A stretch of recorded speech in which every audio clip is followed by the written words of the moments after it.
Chers lecteurs, amis congolais, en ce troisième mois de l'année 2013, un certain nombre d'informations bousculent l'opinion. Il y a des décès, il y a des rébellions, il y a des redditions. Il y a quelques jours, M. Séti Alé, qui fut conseiller spécial de M. Mobutu, est décédé. Juste après, on a annoncé le lieu de son inhumation, ce serait le Portugal. Et vous le savez, il a un parent portugais et une parente congolaise. Et il y a eu beaucoup de discussions dans le milieu congolais. Et pour cela, j'ai un invité, M. Babi Balukuna. J'aimerais qu'il nous donne sa réflexion par rapport à cela. Monsieur Babi Balukuna, bonjour. Bonjour, Monsieur Chekfita. Comme tous les Congolais, vous êtes au courant de la mort de Monsieur Séti Alé, ancien conseil spécial de feu le maréchal Mobutu. Et quand vous avez appris cette nouvelle, comment avez-vous réagi? Bon, en tant qu'humain, et étant donné que tout être humain est mortel, le tour de M. Séti Alé est arrivé. Quand je l'ai appris, ça m'a attristé comme tout le monde, qu'il y ait une perte d'homme. Mais d'une autre part, celui qui est mort, on aurait pu dire que c'est un grand homme, parce qu'il a quand même occupé des fonctions d'État. Et par rapport à ces fonctions et au travail qu'ils ont pu abattre, on aurait pu dire que c'était un grand homme, comme je disais. Mais malheureusement, ici, c'est à sa mort qu'on pouvait évaluer son action. Et on constate que son action devient une action de honte, une action pas du tout bénéfique pour notre pays. Oui, donc vous dites qu'en tant qu'humain, cela vous a fait mal. Oui, étant donné que la mort, elle est imprévisible et que nul n'a de force pour pouvoir l'arrêter, je pense que je dois quand même profiter, en tant qu'humain comme celui qui est parti, de présenter mes condoléances à sa famille biologique ainsi qu'à tous ceux qui se sentent proches politiquement à lui, bien que nous sommes altérés, comme j'ai dit, par son action politique. Oui, Monsieur Babi Balukuna, nous avons dit dans l'introduction que Monsieur Séti Alé devait être enterré au Portugal. Comment vous avez accueilli cela? Non, cela a bouleversé mon raisonnement, parce que depuis que nous grandissions au Congo, nous savions tous que ces grands messieurs, entre guillemets, qui occupaient des grandes fonctions d'État, c'était des Congolais, vous voyez. Mais c'est en grandissant qu'on vient apprendre que la congolité devient quelque chose qui n'a pas vraiment sa raison d'être dans le contexte actuel.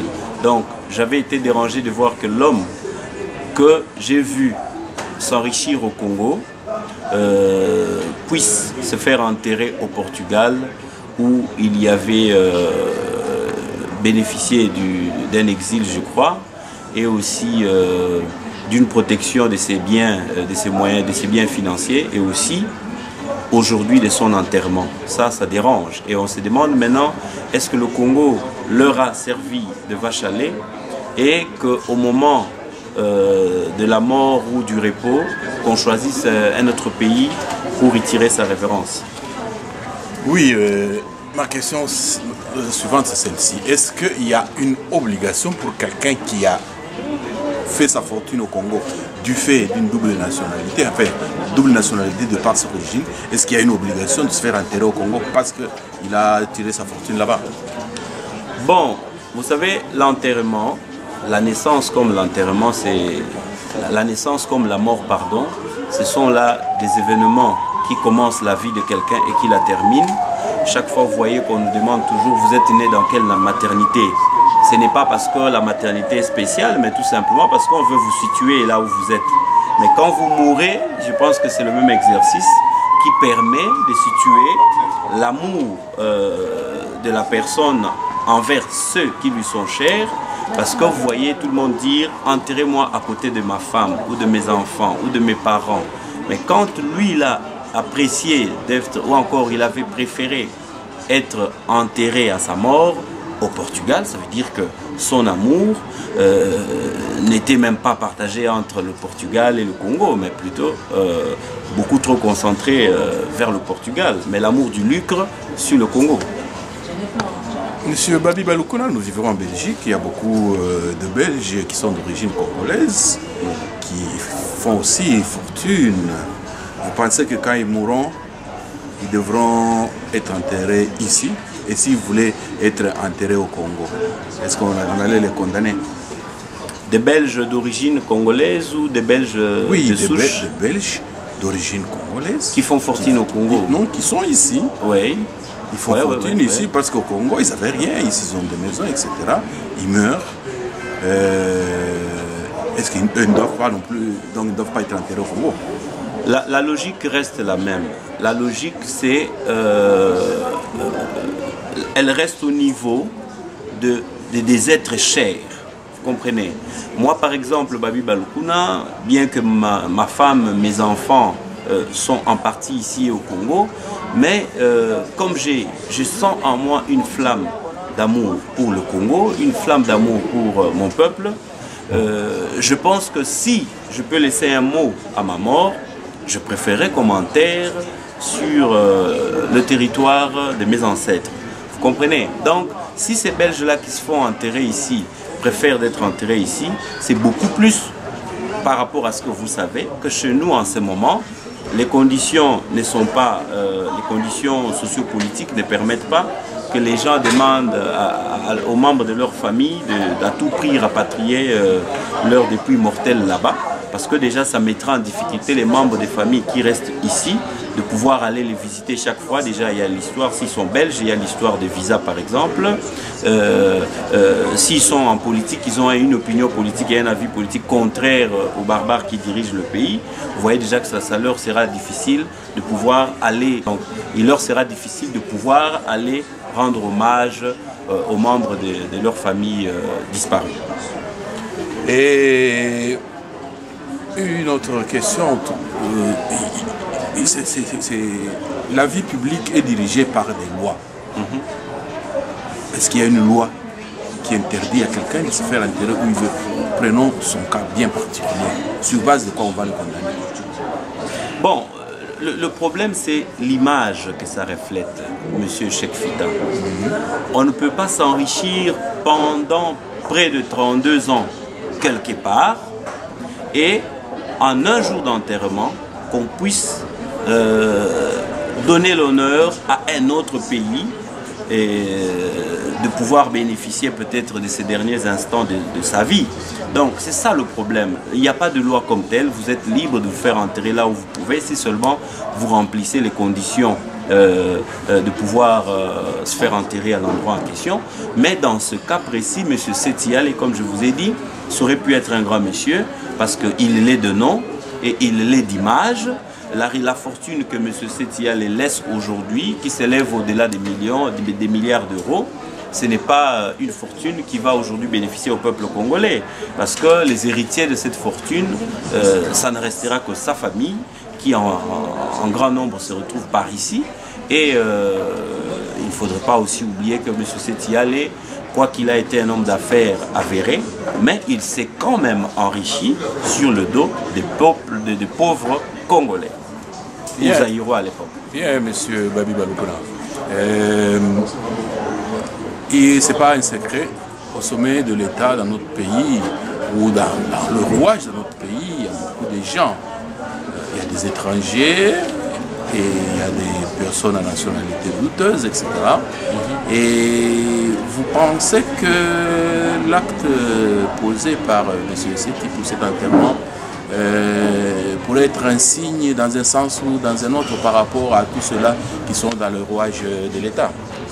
Oui, ça nous interpelle parce que M. Séti Alé appartenait à un régime qui a passé 32 ans au pouvoir. Le leader de ce régime-là lui-même s'est fait enterrer finalement au Maroc pour des raisons que nous connaissons purement politiques. Mais aujourd'hui, M. Séti Alé, je ne vais pas dire qu'il s'est fait enterrer au Maroc, au Portugal pour des raisons politiques, parce que vous êtes informés tous qu'il avait quand même, pendant cette période que Kanambe Kabila règne en maître au Congo, il a eu quand même à faire un tour là-bas, ce qui démontre qu'aujourd'hui, en tant que cadavre, s'il rentrait au Congo, je ne vois pas comment Kabila, le sanguinaire, pouvait s'en prendre à quelqu'un qui n'a plus de sang, qui n'est plus qu'un cadavre. Donc, la raison pour Séti Alé, ici, éplorée, c'est le choix clair de pouvoir être enterré dans la terre qu'il a toujours considérée comme la terre de ses ancêtres. Mais ici, ça nous interpelle, comme vous avez posé la question, ça doit interpeller l'opinion. Jusqu'à quand nous devrions vivre avec des gens qui se font passer pour des raisons d'ordre d'intérêt, disons, pour des raisons d'intérêt, des raisons liées à des fonctions politiques, des raisons liées à des intérêts commerciaux ou financiers, des raisons liées à la richesse du Congo, que ces gens-là soient avec nous en bons termes et qu'au moment de tirer leur révérence, ils choisissent finalement la terre de leurs ancêtres. Ici, je peux en profiter pour remercier, si vous voulez, M. Jeannot Bemba Saolona, qui lui, malgré qu'il était aussi métissé comme M. Séti Alé, avait laissé dans son testament à ses enfants l'obligation de l'enterrer dans sa terre natale, du côté, je crois, maternel, donc à l'Équateur. Mais ici, maintenant, il reste M. Kengo qui est encore en vie. Est-ce qu'on va attendre que Kengo, quand il mourra, il soit enterré en Israël ou je ne sais où? Et après, ça sera le tour de je ne sais qui, et qu'on soit toujours surpris. Mais quand ils sont vivants, ils sont présidents du Sénat, ils sont conseillers du chef de l'État, ils sont tout ça. Mais est-ce qu'il n'y a pas des Congolais épris d'amour du Congo, qui eux ont choisi de naître, qui eux, par la force des choses, sont nés au Congo et vont choisir de mourir au Congo, qui peuvent occuper ces fonctions-là plutôt que de laisser la place à d'autres qui, à la dernière minute, nous payent en monnaie de ça, un jour nous oublient carrément. Bon, je pense que cela aurait été votre mot de la fin, mais je vous donne l'occasion de donner un dernier élément. Quel message alors en direction de la population congolaise, ou mieux de ceux qui sont appelés un jour à légiférer? Est-ce que ça mérite d'être mis dans la loi, quelque chose de ce genre, pour l'accession à certaines fonctions?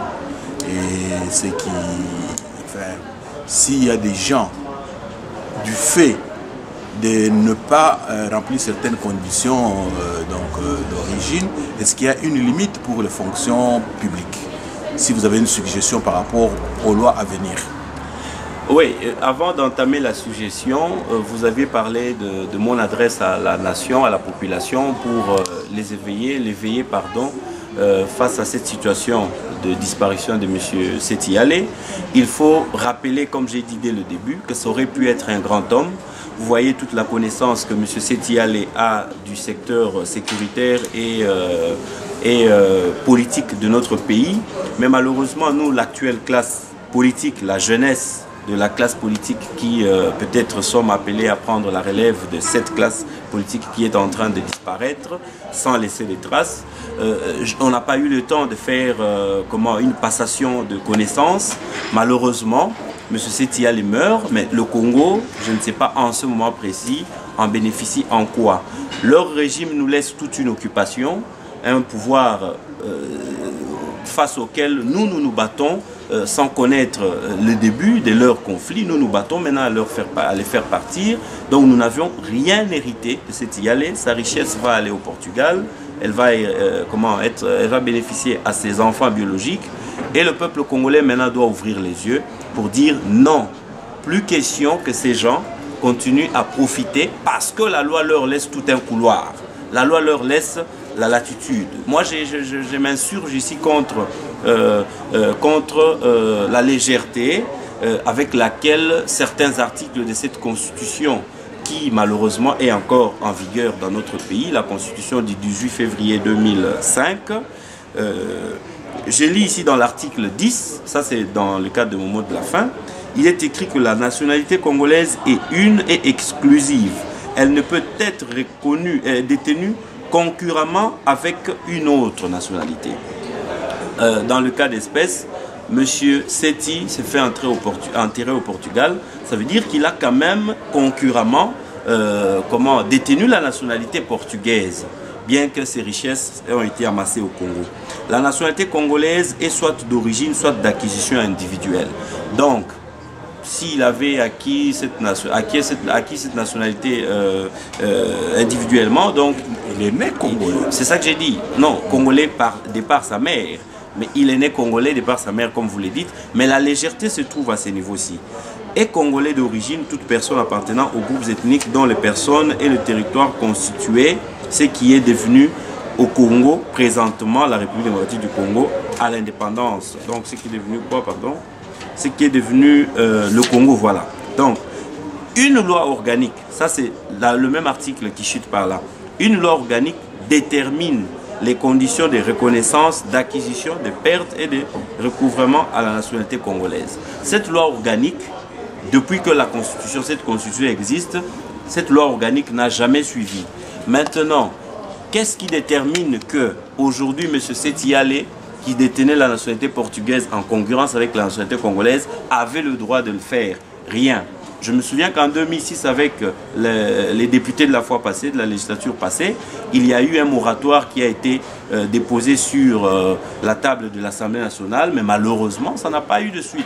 Jusqu'aujourd'hui, au Parlement, il y a des gens qui ont cette double nationalité et que le peuple s'attende à ce qu'un jour, quand ils mourront, ils soient enterrés au Brésil ou au Japon ou peut-être en Belgique. Et c'est malheureux pour tout un État qui se veut un État de droit. Bien, messieurs David Galukuna, nous vous remercions de nous avoir donné l'opportunité d'interpréter cet événement. Et donc notre souci n'était pas qu'il y ait polémique, c'est parce qu'il y a eu quand même un tollé. Et il est impérieux que de temps en temps, ceux qui sont visibles sur la scène politique puissent donner leur point de vue. Merci beaucoup et à la prochaine. Merci.